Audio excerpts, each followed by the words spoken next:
So, why are you a school psychologist? What keeps you in this field? What makes you wake up each morning and saying, I'm driving to my school, my district office, my state education agency, the hospital setting, the early childhood setting, fill in the blank, and I am feeling empowered to do what is right? Let's talk about that.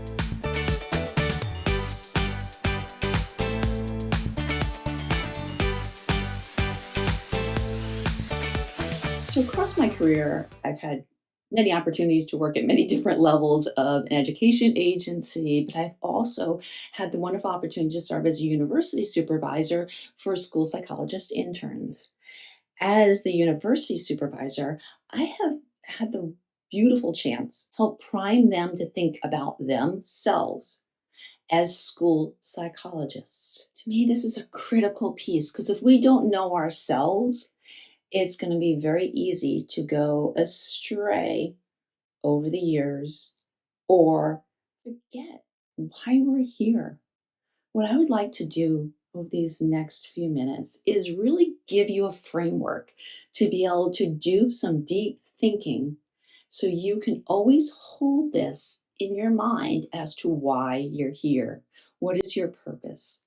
To do this, I want to use a framework that is so versatile, and I think you'll find the utility of this outside just this exercise as well. And this is using Simon Sinek's Golden Circle.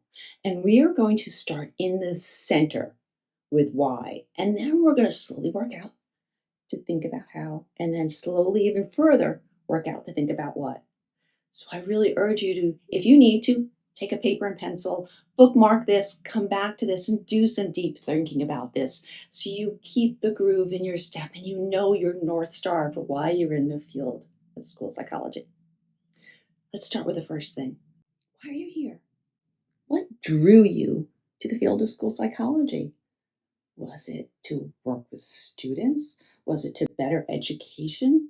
Was it because you've had some relationship with someone who maybe didn't get the best supports during their educational career or had marvelous supports and it was because of a school psychologist? Why are you here? Are you here to be able to support educators to help them maintain the best practices for students so that those students can go on and have healthy, successful lives? Why are you here? What keeps you here? Why? What's your purpose? Does some visual come to mind? Do you think about a specific student or person?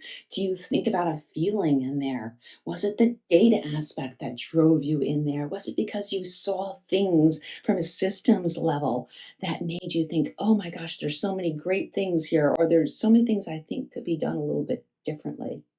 You love the idea of constant improvement. Get back why you're here. Write that down. Why? Now, think about the why. I'm going to insert some clips along here of me going through this process, actually focused on this YouTube channel. See, I said it was versatile. So now go through this.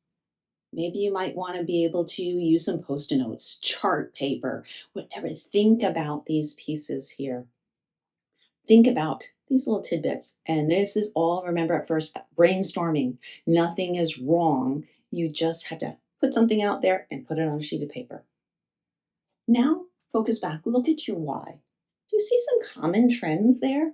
Do you see a certain pathway? Do you see a surplus of all your things kind of congregating into one theme or one concept? Do you see things scattered across? Do you see every comment has children, kids, youth, adolescents in it? Do you see how everything is more about the mental health focus side? Or is there diversity across all your thoughts of why you're here? Start trying to put that together a little bit. What is that there? Eventually, what I'd love for you to be able to do, if you have the time and energy, and I think it's a very worthwhile cause, start putting this into a sentence, a phrase. Why do you think that you're here? This is getting at your mission piece. Why? After you've kind of tried to organize your thoughts, maybe you've even started making a few attempts at putting this into a logical series of thoughts and statements or sentences, even. I want you to look at that and think about, well, how can you do that? Is it going to be through providing direct supports to students? Is it going to be building capacity of our instructional leaders? Is it going to be looking at a systems lens through things? Is it more about looking at an academic sense? Is it about data collection so you can inform decisions for future pieces there? Is it about collaboration, consultation with teachers, administrators, parents? How about community members? Is it about learning from all of those around you to be able to know that we were stronger with many voices included and heard on the table? How are you going to do that? Think through that. How? Same as before. Start throwing thoughts down onto post-it notes or random pieces, however works for you. Take a short break and then go back. Common themes. What do you see? Are they linking together?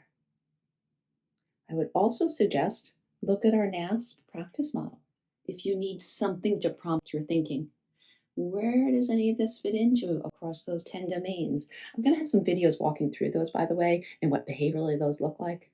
But for now, think about that if you need to prime some of your thoughts.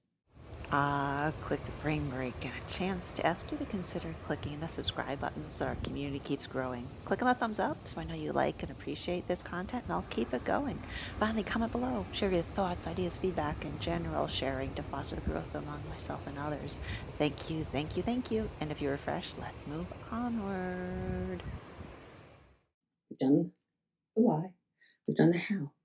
Now I want you to think about the what. What is it that you do or could do to be able to meet the how that drives in on your mission? What behaviors is it that you do? Do you provide counseling to students? Do you provide direct services to families, parent training? Do you provide instructional leadership at your buildings or at your district? Do you conduct assessment or other data collection modalities to be able to help inform decision making for what works best for students?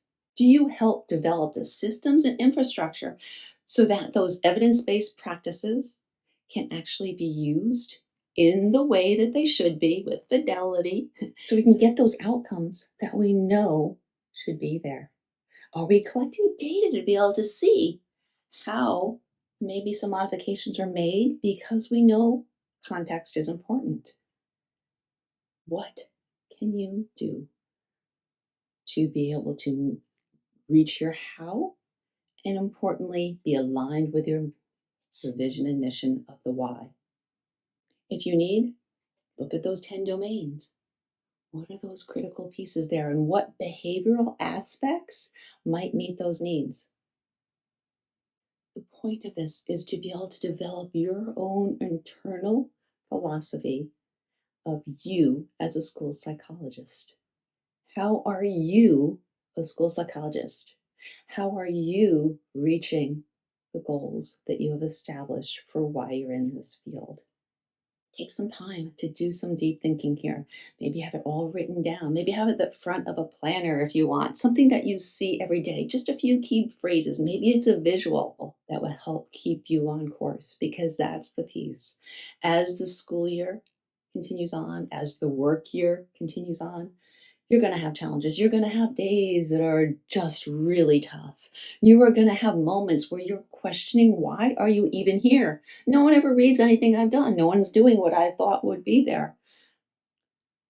No one's asking my thoughts or viewpoints. You're going to have to be able to pull yourself back and saying, this is a momentary blip.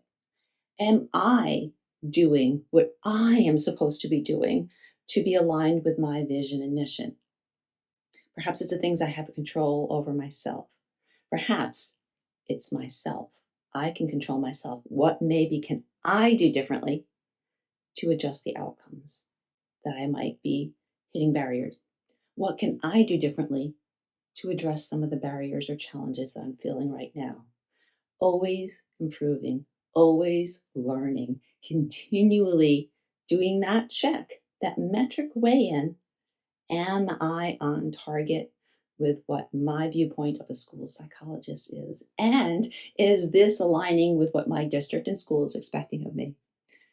I think you'll also find that as you get more experienced in your years, and for those of you who are well experienced, this also helps you know and chart the course of where you want to go in your career.